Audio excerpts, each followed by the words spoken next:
Hi, you're here at Supermassive Games. We're about to do a playthrough of Hidden Agenda, which is part of the PlayLink range of games. I'm Will Doyle, I'm the game director on the project. And I'm Jez Harris, the senior producer. So in Hidden Agenda we've got two modes, story mode and competitive mode. We have up to 6 players. How well do you know your friends? Choose wisely. Life and death decisions will be in their hands. So this is what we call trust questions. So the game challenges you at different points to identify who among your friends is the coolest under pressure, the quickest thinking. There's a whole lot of different questions as we go. And then as you'll see later in the game, the player we choose is given an executive decision on one of the key choices in the game. So we'll see who's come out here. And it's Monica. So in story mode, we're just playing the game for kicks, really. We wanted to get an experience that is a bit like a sort of movie night with a bunch of friends. You're just playing through the story, enjoying it for its own sake. It's a big branching narrative, so it can go in all sorts of different directions, which are controlled by choices. So we need to make a vote for each of these choices, and the majority decision decides. We really want to seize control. We can use a takeover. Tap the takeover button during a choice to take control. So to make the decisions, you just simply swipe on your phone. We wanted to make the game as easy to control for anyone, really. So everybody knows how to use a phone, and we spent a lot of time just making sure that the interactions are as simple as possible. So in this is a search, so we have to try and find clues in the world, and we do that just by moving our pointers around and looking for the clues that we can see at the top of the screen. It's really him. On my way. So this is the star of our show, Becky Marnie. At this stage, she's just a beat cop. As the story progresses, though, she becomes a detective in the homicide department. This is her trying to take down the trapper. There's this serial killer that's been killing people across the city, and now just a rookie cop. She's got a lead on him, and they've found him in this house. Hands up now! So as we play through the game, every choice will lead to a different branch. Sometimes those branches come back together, sometimes they spiral out into different directions. We have a thing we call the ripple effect, which is each choice you make is sort of like dropping a stone in a pond. Ripples spread out, create different outcomes, and some choices create life and death decisions, as we're about to see here. Help!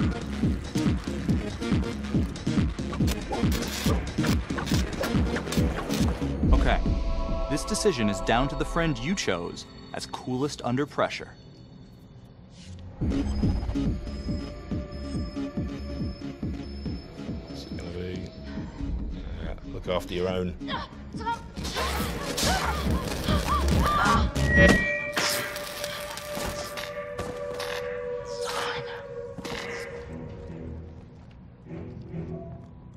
And so that's a fairly momentous decision you have to make there, and that itself has a big effect later on in the game, how you deal with that dilemma.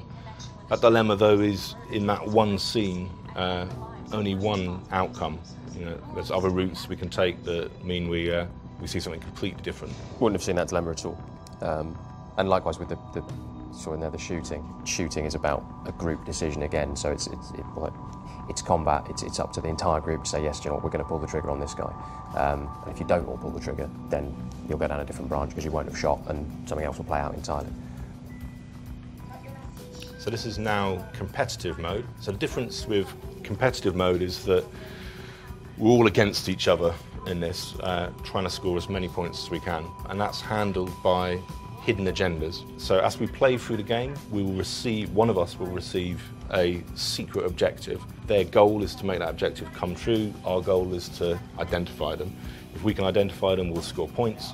If they make their agenda come true, they'll score points too. You've got 5 minutes. Miss Graves, I did not kill anybody.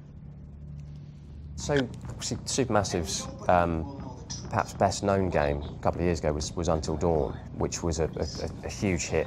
It was a horror game, kind of interactive drama, very cinematic and high production values and all the things that you know about it already. And when Sony started talking to us about the PlayLink initiative, it felt like a fairly great fit for the stuff that we were wanting to do anyway, which was more of a sort of a social interactive fiction style thing. So we've been kind of looking at slightly shorter games and this notion of a movie night that people can play together and kind of shouting at each other and trying to convince each other which way to go. Garrick using his card there is showing his hand, but you can never be completely sure because it's also he can try and put the blame onto himself even if he hasn't got it.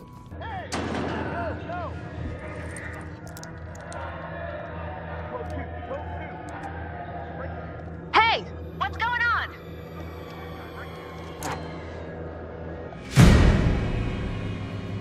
We tried to get something where the scoring for this game is really, really simple. All the way through we wanted to create something that wouldn't have any barriers to entry for people, that anybody could play it. Yet at the same time, it's quite in depth. The tactics you have with such a simple system. Because it's about the people in the room, and it's about talking to each other and convincing each other of lies and half-truths. Stay back. You also see there one of the quick reaction moments we had, where it's just we have to grab the pepper spray, and whoever gets there first gets to take over. Hey! Hey! Hey! Settle down. Take it easy. We've managed to kind of craft a story that can go in all sorts of different directions. So there's a lot of just natural replayability in it. Whether you're just sitting around this story mode and want to see a different ending, or in competitive mode, just seeing where the hidden agendas take you. And trying to beat one another.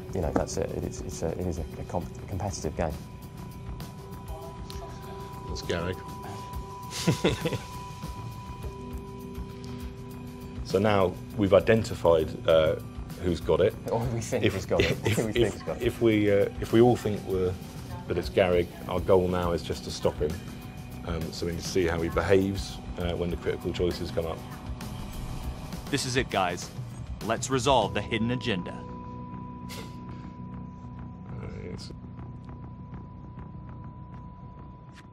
Lana, I'm sorry. It's thin soup. You're on your own here, so go to the judge and see what he says. Please, Felicity. I'll talk to the police about Adam Jones. Maybe they'll find something, I don't know.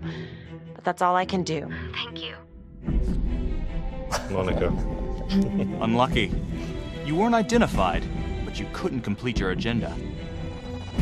So as we play through the game, we get kind of more hidden agendas coming up.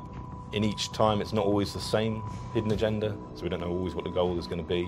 It'll be different all the time, and it's kind of back-to-back hidden agendas all the way through the game. So there you go.